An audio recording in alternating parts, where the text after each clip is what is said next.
Kia ora, Shemai, good day. Welcome back to the latest episode of the Be Better podcast.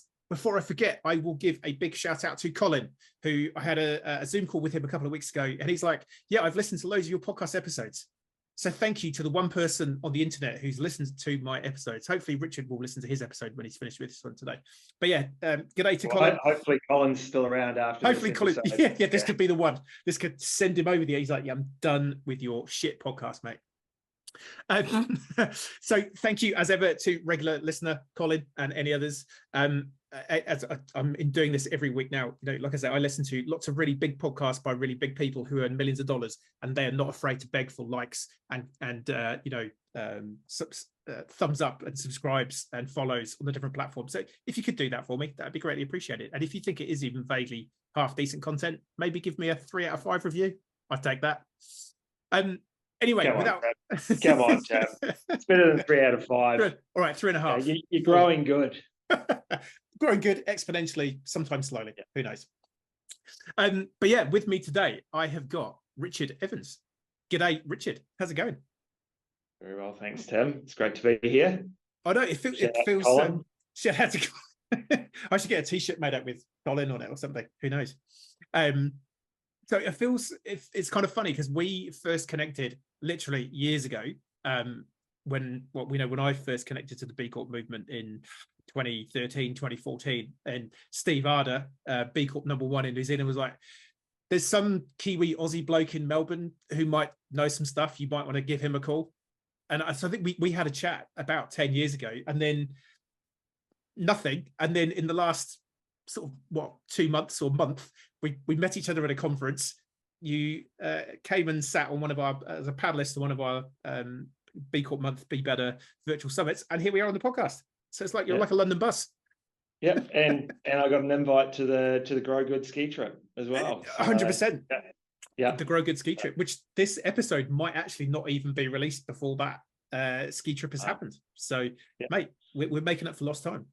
Amazing. I think I might actually still have your original pitch deck when you were coming up with the concept of Grow Good. So like early conversation, you sent me through a PowerPoint, went, hey, I've got this idea.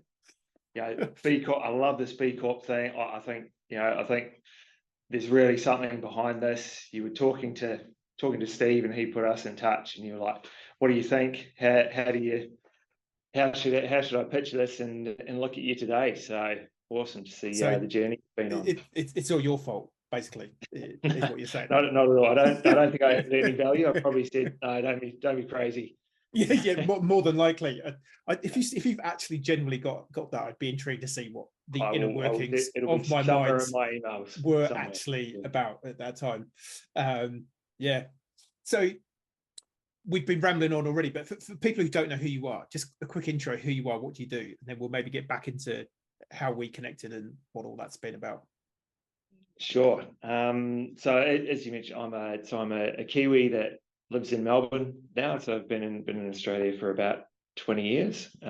Started off in forestry back at Canterbury Uni, and into engineering, and like a lot of Kiwis travelled to the UK before settling in Melbourne 20 odd years ago. And so I run a company called Talent Nation now, which is a executive search and recruitment company focused on impact. So every role that we work on has a positive environmental, social impact, and split largely between corporate space. So a lot of listed entities, large private companies, we will recruit their heads of sustainability, environment, so the change makers within organisations.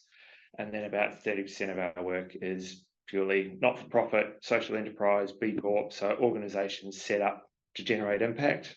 And a lot of that we will do pro bono, low bono. So that's our give back model to try and push 10% of our revenue back into the community. Nice.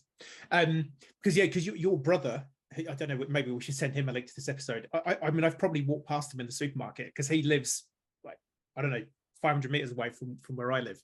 So the fact that we haven't randomly bumped into each other in where I live is also quite amusing. You probably have at the old vicarage, I'd imagine, at some point in time. Shout out still. I mean, I'm looking, we've got a couple of sponsors lining up for the podcast. The Old Vic, I mean, that would be pretty niche. You know, the one pub in the small suburb of Holswell in Christchurch on the B Corp podcast. Yeah. But yeah, if you don't ask, Yeah. maybe we could record. There is a bit of family resemblance. So if you see someone that looks a bit like me, they particularly the side profile, then it's a bit of a giveaway. I'll keep a lookout. Yeah. So from sort of science, geology, soil to recruitment, please explain. It does make sense. Just think, do we need a whiteboard and a flow chart? Possibly. So yeah, so undergrad in forestry, and then progressed into a Masters of Engineering Management at Canterbury, which has been going for about 20 years. They're just tweaking the program now. Moved to London. Not a lot of call for foresters in London, and fell into recruitment. So ended up working for a recruitment company over there, full of Australians, New Zealanders, South Africans, recruiting engineers into the UK, mainly from those three countries. So there for 5 years, met my now wife there, and wanted to come back to this part of the world, so came to Melbourne to study again, because clearly I hadn't spent enough time at university, and starting a family, thought it was time to grow up and get a proper job, so got into banking, which lasted about 12 months. So from there, back into recruitment, but actually outsourcing, so setting up internal recruitment functions for large entities here in Australia, and large payroll solutions, before moving into a recruitment company set up around environment. So moved in as a partner. I was a minor partner in that firm. It was when the carbon tax was coming in Australia, so that market was starting to emerge. And yes, I grew up on a small farm, and always had a link to the environment, but I guess I'd lost that connection through my time, and it was almost by chance that I was back in the environment space. And I was there for a number of years. The carbon tax got shelved, the GFC hit, sustainability environment was kind of on the nose, but I was working with these incredible people who were passionate about what they did. They weren't financially driven. They were trying to make a difference in the companies they were working for, and so I just fell in love with the space, which created a little bit of tension in the company that I was in, because I was really passionate about using the business to drive positive change. And when you're in a traditional company which is focused purely on revenue, there was a disconnect. So it was at that point that I decided to sell my share of the company, and try and find a better way to do business, which was actually at that point that I discovered the B Corp movement through a program called the Centre for Sustainability Leadership. So 6-month gardening leave, and a key part of that was this program, which unfortunately is not around anymore, but some incredible people within the Australian sustainability community have gone through that program, and it's amazing the alumni base of that program. And that was where the notion of B Corp was raised by one of my classmates, and I thought that's a really cool business model. It's not in Australia, but if it ever comes here, that aligns to how I think about business. What was it called again? It's called the Centre for Sustainability Leadership. So it was run in Sydney and Melbourne, cohort of about 25 people. In each group, you'll find there's a lot of B Corps out there with people that have gone through the program. If you look at Edge Impact, I don't know if Edge have been on your program. No. They probably should.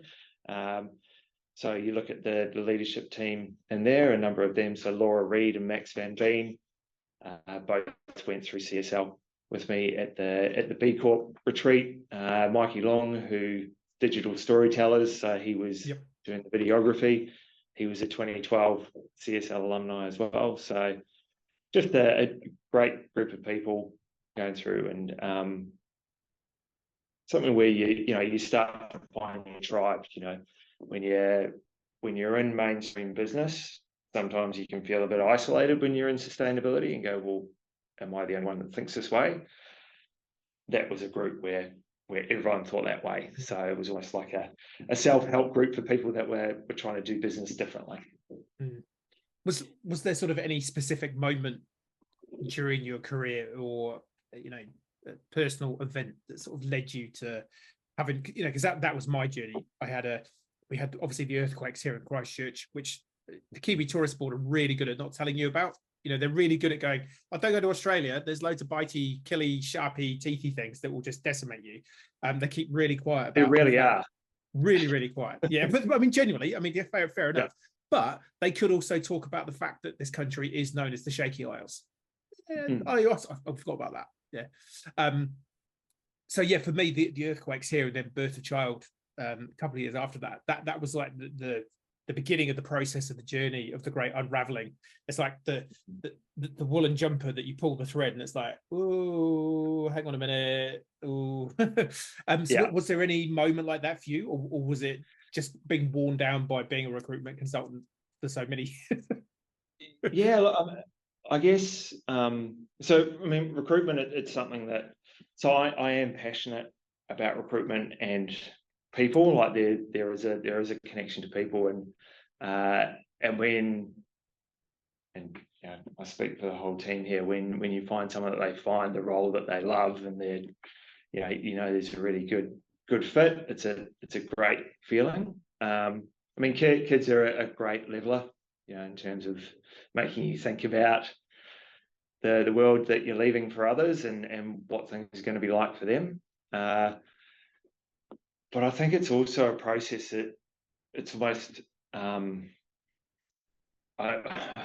quite often use the Matrix analogy, and well, fortunately it's retro now, so my kids know what I'm talking about. But the red pill and the blue pill, yeah. And once you take the red pill, you can't go back. Yeah.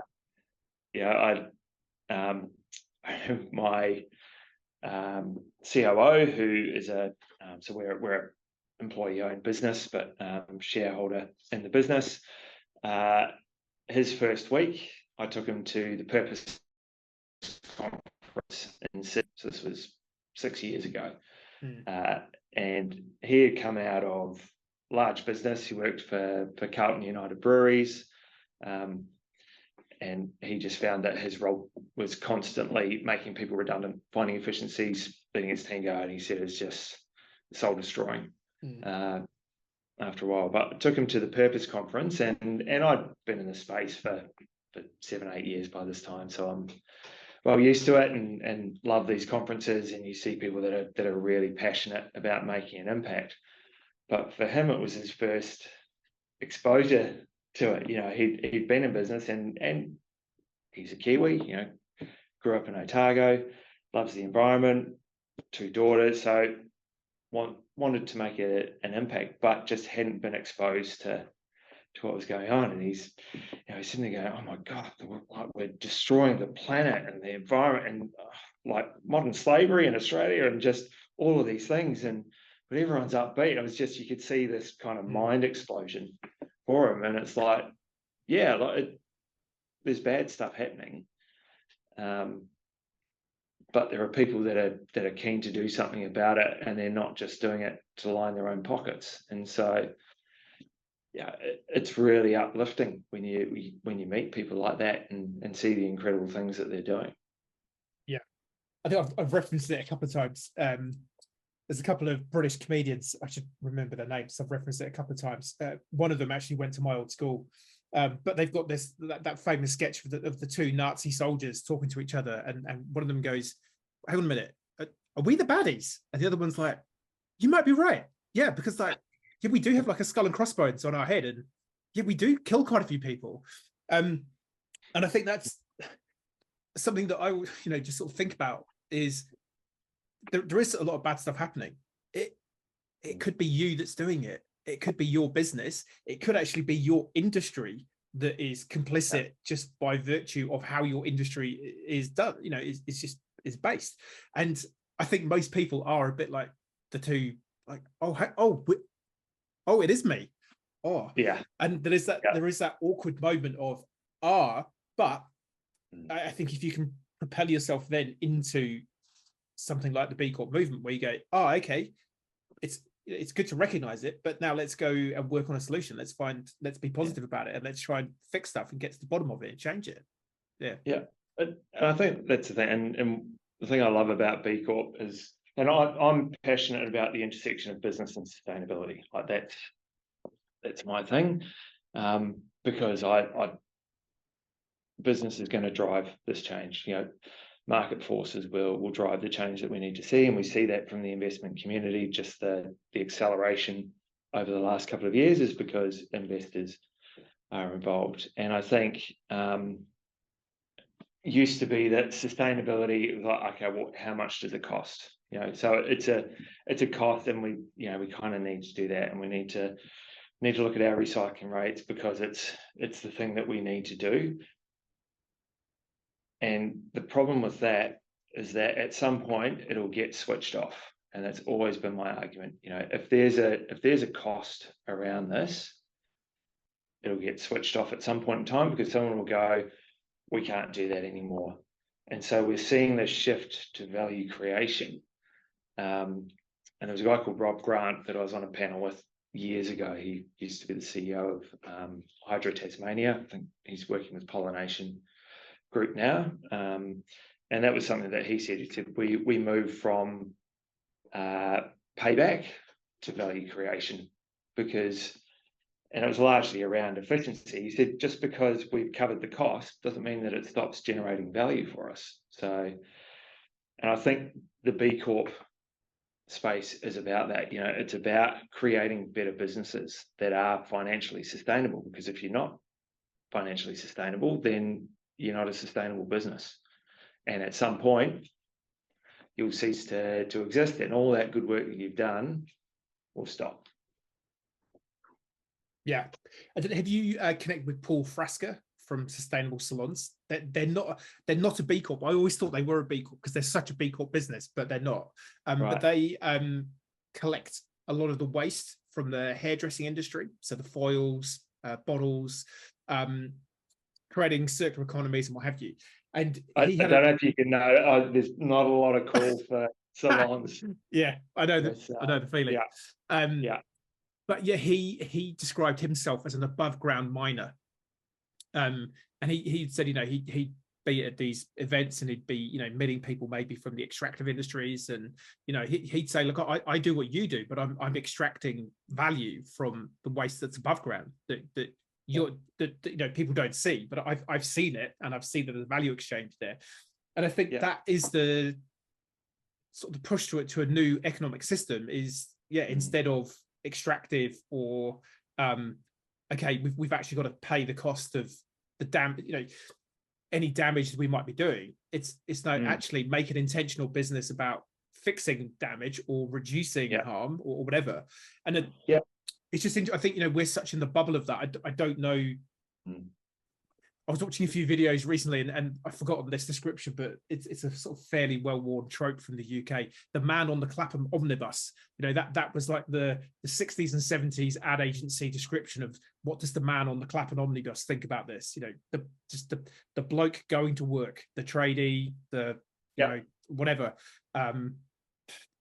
What do they think about this, and how do we get them to think about it? And I do wonder how connected most people on the street are, because we do live in I live in very much in a B Corp bubble, but I think you're seeing that trend.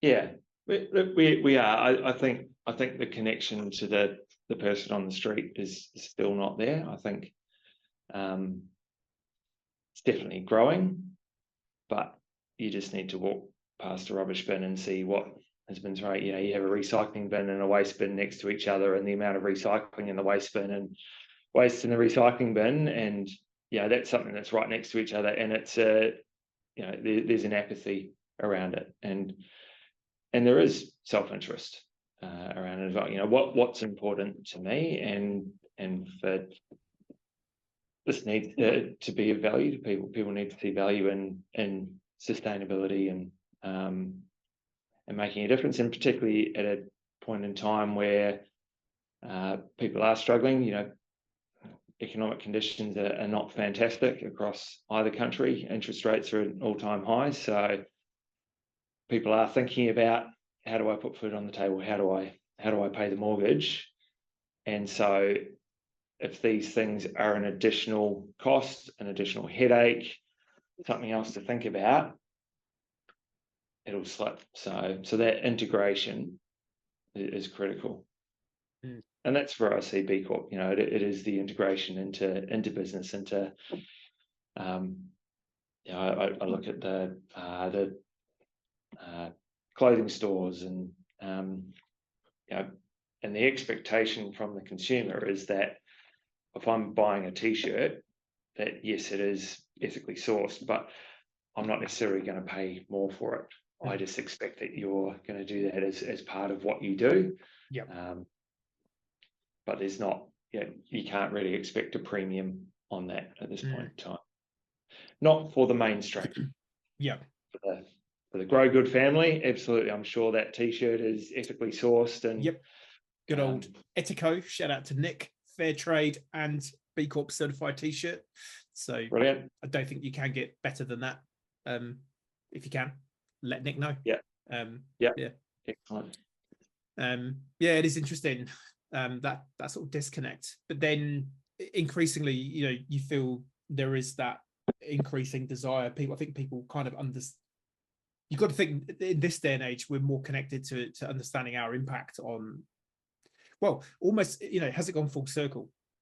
As I mentioned before, I'm just in the middle of committing to actually getting my first book out.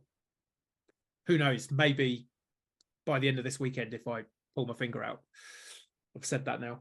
Shit. But you know, one of the things I like to reflect on Sunday, see how you go. yeah.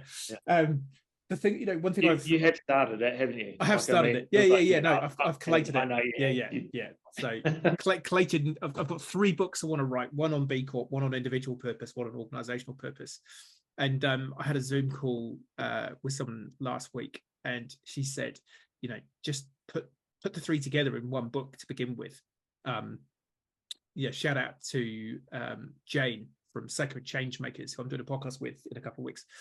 She's like, just pull the 3 bits that you've got together into one book and then do the 3 later. I was like, that's a really good idea. But yeah, I've got a lot of respect for you writing a book. My wife is a copywriter and also writing a book. And my brother-in-law he's in the film industry. He's a director, but he also does a lot of script writing. Yeah. And just the commitment that they have to sitting there and writing. So just that's the discipline that they show. Yeah. There's a million and one other things you could or should be doing. Absolutely. But yeah, last night I just got into the zone and sat down at about 7:30 and went from 7:30 to 11:30. I've got most of the content I've got in either workshops that I run, or, you know, like the content's pretty much all there. It's just pulling it together and then putting it in the right order for a book is really what I'm up to. And then just adding a little bit of content, or just fact checking and updating some content. But if you ever see a book from me, I can guarantee it was not me that wrote it. It was the wife. And you can call me out on that. Very low chance of there being a book with my name on it. Yeah. No, I'll never say never. But yeah, one of the, unless I do something wrong and I'm the subject of it. Yeah, the life and crimes of Richard Evans. Yeah. But yeah, one of the things I sort of think back to is, you know, back in the day, I mean, obviously the fine Welsh stock that we are, Jones and Evans, which, you know, brief history lesson for you, is came from, so but in Welsh the naming would be so Richard ap Evan. So back in the day, Richard's father would have been called Evan, so Richard, son of Evan. And then when the English came and took over Wales, they couldn't cope with that, and they said, well, we'll drop the ap, we'll put an S on the end. So Tim Jones would be Tim ap John, Tim, son of John, two log, we'll just put an S on the end. But you look at other naming, you know, so names like Cooper, Fletcher, Shoemaker, you know, we were named after the contribution we made to our society. So historically, we've actually had a high level of purpose and connection to what we do and how we do it. And obviously, if you're a shoemaker, and you're dumping all the leather waste of your shoes in the middle of the village, and I don't know, burning it. Okay, back in medieval times they probably did, but if you were doing it in such a manner that was annoying the rest of the community and causing, harm, it's not long before the village come with their pitchforks and go, Richard, look, we're big fans of your shoes, but could you maybe just stop being a bit of a dick about how you're making them? And I think that's, yes, with globalization, we've had massive opportunities, scalability, what have you, but we've lost that, the recognition that you are a business nestled inside of other things and connected with other people, and you have an effect on them. And I think, that's a dissonance of, well, I'm not harming anyone. Have you actually looked and thought about it? Like, do you know that for sure? Yeah. Oh, it's amazing when the Modern Slavery Act came into place in Australia here, the number of conversations I had with people where they were struggling to get buy-in from their company because they're going, well, no, there's no modern slavery here. Like, what are you talking about? Like, we're in Australia. We don't have anything in our supply chain. And it's like, well, no. Once they started digging into it, like almost the shock. And I mean, we have a requirement for our suppliers to sign a letter,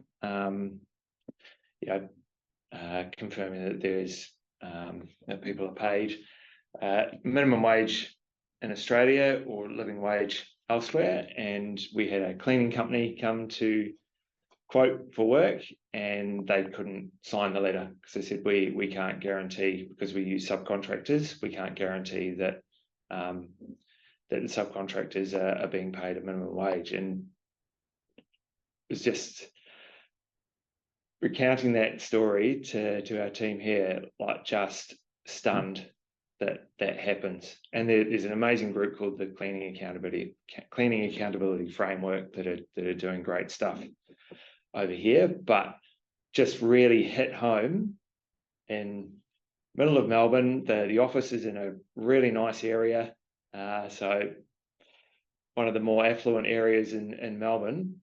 I don't live here. It's just where the office is, and they can't confirm that someone is being paid minimum wage, and it's criminal. Yeah. So So who are these people? Who are they employing? Yeah. Like, what conditions are they? You start scratching that surface. I mean, it's sad and depressing. One of the I think it was a current or former Green Party MP here has basically just been found out for some labour violations. You sort of go, really? So you just don't know what's going on, and all of it seemingly is just driven by the desire for a nickel or a dollar more. And it's like, really? Yeah. It's like, never underestimate human greed. Yeah. And look, that's unfortunately that's what society is. It's like people, they want a bigger TV, they see their neighbor with a new car, and so we're fueled by these desires and wants. You look at social media. I've got 3 teenage kids, and just the messaging that they're fed, and interesting kind of seeing them go through this journey when they're younger. And my oldest one, who's lived a bit more now, so he's at the back end of his teens, and he's like, when he was young, he just wanted to be rich, he wanted to be famous, he wanted it, and he's like, I don't want any of that. Like, I'd love a small house, I want a garden. He wants to do design, and he's like working out that all of these things are these unattainable dreams that are not real. And so, but that's what society has been all this time. It's always Gordon Gekko, greed is good, and it's just, and I think that's probably been one of the shifts as well, because if you think of the baby boomers and previous generation, like, their whole life they've been fueled by, we need to we need to create a better existence for our children, and that is by creating wealth and giving them the things that we never had. And so it's always been growth and more. And all of a sudden we're going, well, look what you've done. All of that stuff, you were doing it for us, but you're destroying the planet, and that's bad. So it's like, no wonder it's been a really hard shift for a lot of people, because it's a slap in the face for them. Yeah, massively. I've just been going through bits of some workshops and stuff and keynotes I've got, and this is the big thing. A lot of people don't even. It's like the fish in water. There's a really cool British documentary maker called Adam Curtis, and he's got a handful of documentaries all on YouTube for free. One of them is called hypernormalization, which is the idea that some stuff is just so endemically normal that you don't even question that it's a thing, Yeah. And so and in that you could look at the banking sector and go, well, the word mortgage means death pledge, so that on your death, what happens to the debt that you own on the property? Who does it go to? So the idea that you should not have enough money to just buy a house outright, it's just endemic. Like you don't consider that there's a world without a mortgage. Well, that works pretty well for people who sell mortgages. Does it work so well for the people who have mortgages? I'd suggest ultimately not. And then, you get into the whole idea of fractional reserve banking. And I remember when the lady from the mortgage company came, when we just finished building this house, and she literally had an iPad with how many years do you want to borrow some money for? And then she just randomly put a percentage of interest next to it. It's like, so you've literally just randomly generated some numbers on an iPad to tell me how much money I have to pay you, which is money that you're bringing into existence on your iPad right now. So you literally could put 1% on that and you'd be doing all right, and I'd be doing way better. So I don't know, but you sort of have that conversation with, again, the man on the Clapham omnibus. And you're like, well, what madness are you talking about? Just go and get a mortgage. That's just what you do. But in one of his other documentaries, The Century of the Self, he digs into like the consumer capitalist society that we live in was basically a function of the sort of 40s and 50s, with this guy Edward Bernays, who was the nephew of Sigmund Freud. And so the whole beginnings of psychoanalysis, all of that kind of stuff, he basically he wrote a book, I think it was in the late 20s or early 30s, called Propaganda, which is the basis of all modern marketing. And he understood that humans are driven by fear or desire. And if you know that, you can market to the fear and desire of every human and get them to do the thing that they maybe don't want to do by playing on their fear or desire. And if you look at every piece of modern marketing, like look pretty much any decent advertising campaign or billboard, if just look at cosmetics. Basically, it's you're ugly and you smell unless you have our product, and people won't like you if you ugly and smell. Therefore, you need to look beautiful and smell gorgeous, and then everyone will love you. Yeah, and we don't have the ability to see through that. Well, yeah. Some of us don't need that because we're so good looking and smell great. Yeah, all the time. But so we have the Banksia Awards in Australia. So it's a sustainability program that's been running for 35 years. It's the longest running sustainability awards program globally. And the UN Global Compact ran a forum just before it, called the Forward Faster Forum. And the CEO of L'Oreal was interviewed as part of that forum. And someone asked the question, I'm not going to get it exactly right. And I was sitting there thinking, I'm glad I'm not on the stage having to answer this, because L'Oreal have done a lot of work around equality. So they've got 50% or more than 50% gender split in terms of leadership roles and CEO roles, although the CEO for APAC was a male, and he called that out. And he said, there is that gender balance here. And someone asked the question that, okay, well, you've talked a lot about empowering women and equality. So how do you counter that with a product that is preying on the weaknesses of people to make them feel more beautiful? And so I was like, yeah. It's that get the bag of popcorn meme or GIF, isn't it? I was Yeah, gonna that's sit right. back and That's right. watch this one. Yeah, yeah. So, And what and what was I mean, their I guess did they have a good reply? They did, but Ish. but I think it was so it was basically moved it from the the 80s 90s where you had to be perfect and it's like, well, it's trying to make products for every person, and it's not talking about inner beauty rather than exterior, and if it makes you feel better and rather than you have to look like this. But you also look at it in terms of you're in an industry that it does prey on that, and so can you be the company that is a role model for the industry? We have this conversation around recruitment.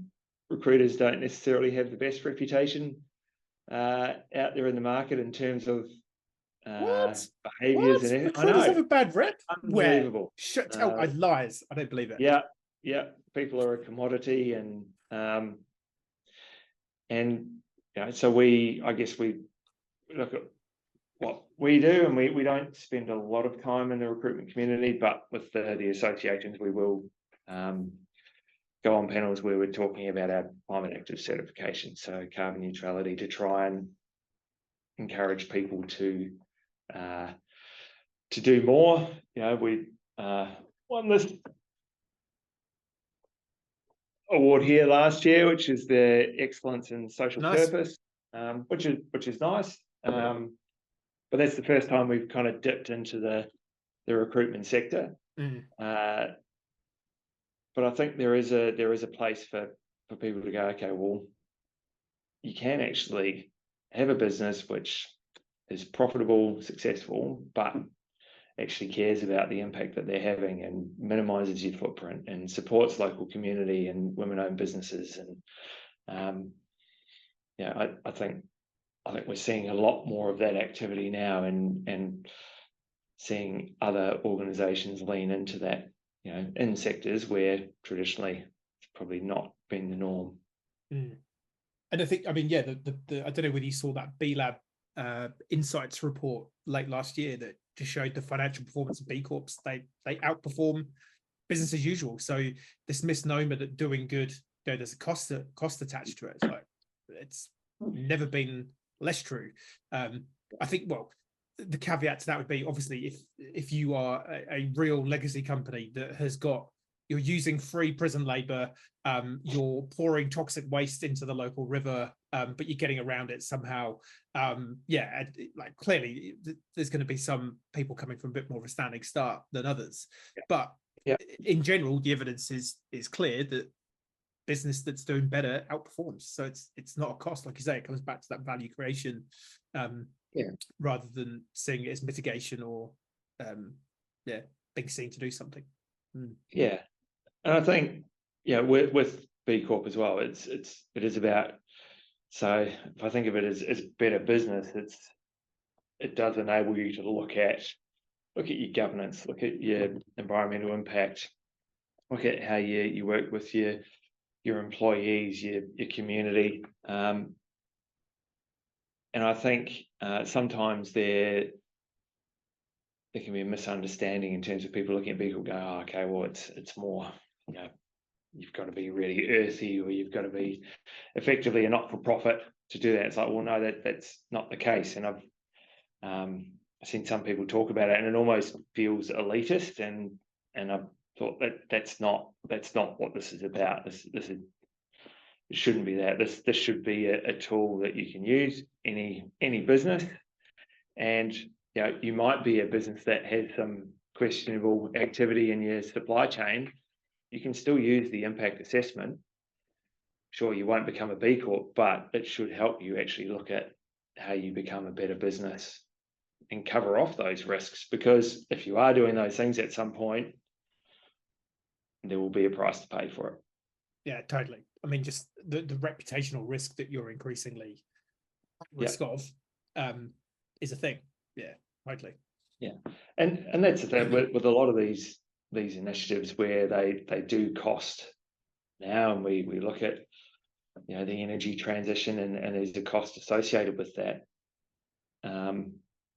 It's trying to move away from that short-term thinking, because there will be a cost, whether it's now or whether it's in 10 years. If it's in 10 years, it's going to cost a lot more, but we're very good at kicking things down the road and focusing on this quarter's result. And, because we can't have a loss, even though it's an investment.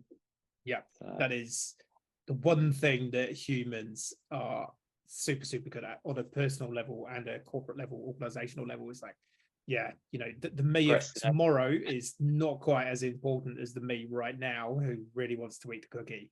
But the me tomorrow who's going to have to go on a run is going to be sitting there going, why did me yesterday eat the cookie? And we'll do it again and again and again. I think that's a Simpsons quote, isn't it, from Homer, going that could be. That sounds, that sounds like a problem for future me. So true. Yeah. So going back to the early B Corp days, like what was it like? And what was it like, man? But you were like one of the first. So you connected it with it. So you sort of connected with it through this leadership group, but what was it? Was it even a movement then? Was it just a group of like 10 people? So the leadership group, I just heard about it. So it was someone had read about it in the US and raised it, and thought that sounds really cool. It was like, but there was no talk of it being in Australia. It was, there was only a handful in the US, and it was just starting to build some traction there. When I first came into contact with it, it was I met Danny Almagor from Small Giants. So Small Giants brought it to Australia and New Zealand, and Danny was talking at a conference about the new economy and mentioned B Corps, and I think he might have mentioned it all, but anyway, I was chatting to him in the line at the break to get coffee, and he asked me what I did, and I told him about the company and what we were doing and how we were trying to split our time. And he's like, "You have to be a B Corp." I was like, "Yeah, but it's not here. I've read about it." He goes, "No, we're bringing it over. We're bringing it over. You've got to be in." So it was almost a no-brainer. It's like, well, that's how we operate, so clearly we should be a B Corp. We didn't get there on the first assessment because we fell short in terms of points, but there was no such thing as local sourcing policies, and a lot of the policies that were required, having to write them from scratch. And I think we saw that over a number of years, where I'd bump into people at a conference and they thought that we did what you do, Tim. They thought we were B Corp consultants because they had policies with our company name on it, because we shared them with B-Lad to go, right, if people need a local sourcing policy, this is what we've written. They can use that as a template and build from there. So it was very small. So there were 42 founding B Corps when it launched. I think we're the 6th. We were like the 12th or 13th, but there's a couple that have consolidated or no longer B Corps now. But it was definitely a very small community at that point in time. No one had really heard of it, but great people. Went to Portland to a champions retreat over there in 2015, and that was where I met Steve Arda from Eagle Consumables, and there was 22 of us that went across to Portland and really kind of took over the conference there. So Steve was the only Kiwi, and he certainly made his presence felt in his All Black jersey at the main dinner. Yeah, Steve making a display. I don't believe this. Yeah, and he moved there afterwards. So he made a real impact over there, and he's very open. He goes, we're working in a dirty world. We're making consumables and rubber gloves and things, and I think he kind of launched his US business off the back of that trip, because people were like, yeah, this is important what you're doing. So it was certainly a lot more intimate back then. And then coming from the latest retreat a couple of months ago here in Melbourne, it's growing. You know, it's bigger businesses. It used to be very much small, medium enterprises back in the early days. There's a whole range of businesses now. So it's great to see that momentum building. The B Lab team do an amazing job considering the size of the team and I guess the expectation from the B Corp community. So yeah, I think they do an incredible job with the sector and supporting it. So yeah, we're about to go through our 5th certification. So we're just in the process now. I think we've got to get our documentation in the next 3 or 4 months. So that'll be a great exercise to kind of go through and see where we've come over the last 3 years. Have you noticed, like, other than just the growth of the movement, you know, and more people understanding what it is, even or even having heard of it, do you feel there's been any other sort of fundamental shift in, like, the vibe or the direction, or do you think it's been still pretty, you know, core to where it was founded? I think it's still fairly core. Like, I don't think the intent has changed that much. It's probably just the awareness of it. I mean, but it's also matured as well. You know, I think the rigor around the certification process, you know, they were a startup when we got involved, and I think it is constantly evolving. You know, they're having to answer different questions now. You know, I think so Nestle or Nespresso are a B Corp, and that raised a lot of concerns, and so, you know, having to navigate that. And I think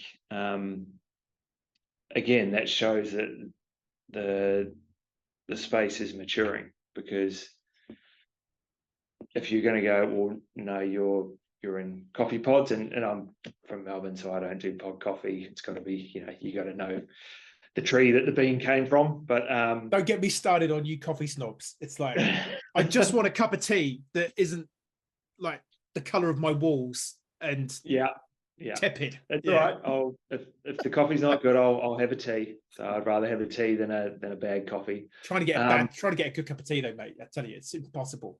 Almost give it up. One that you can stand your spoon up in. I want to stand my spoon up in it. That's what we're looking for. I literally say that to people, and they look at me and go, "Yeah, I'll just wave a tea bag at it." Yeah. Anyway, rant's over. Life's so tough. It is. I tell you. Yeah. But it's. I think they're a great example, because if we go, oh well, no, you do pods, you can't come in. It's like, well, hang on. There's a big problem, like the waste stream from pods, and I haven't seen the stats now. I think it feels like it has